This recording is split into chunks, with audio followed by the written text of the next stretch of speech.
প্রিয় সংগ্রামীবাসী, আসসালামু আলাইকুম। আমরা যে ইস্যু নিয়ে আন্দোলন করতেছিলাম, সেই ইস্যুটা ছিল 34 বছরের আন্দোলন, যে গভীর নলকূপের উপরে জুলুম চালাইতেছিল। যেন 1.5 লক্ষ টাকা অনুমোদন দেওয়ার ডিপ বসাইতে হবে, আর মাসে মাসে বিল দিতে হবে, বছরে 80,000 টাকা দিতে হবে।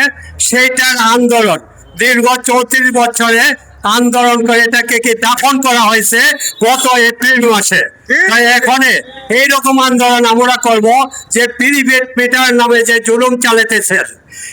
শুধু প্রিপেড মিটার নয়, গত মাসে যে বিল দেওয়া হয়েছে 40,000, এই মাসে সেই বিল আছে 70,000।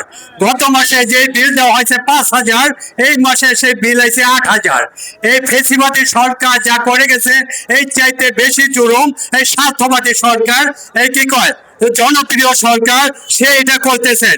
এইটার বিরুদ্ধে আমরা আপনাদেরকে সবাইকে ঐক্যবদ্ধভাবে আন্দোলন করার জন্য অনুরোধ করছি, যেন এইরকম আন্দোলন করব, যেন এই প্রিপেড মিটার বন্ধ এবং অতিরিক্ত বিল যে মাহমুদ ভাই করেন 100-র উপরে উঠলে এত, 200-র উপরে উঠলে এত, 300-র উপরে এত, 300-র উপরে 400 পর্যন্ত ছিল 8 টাকা, এখন 300-র উপরে 400 পর্যন্ত 15 টাকা বিল করছে।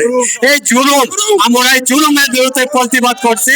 এই আর প্রিপেড মিটার বাতিলের বিরুদ্ধে আন্দোলন করবো। প্রিপেড বাতিল যতদিন না হবে, অতদিন আমরা রোডে ঘাটে আন্দোলন করে চলে যাব। আমরা প্রিপেড মিটার বাতিল করে ছাড়বো ইনশাল্লাহ।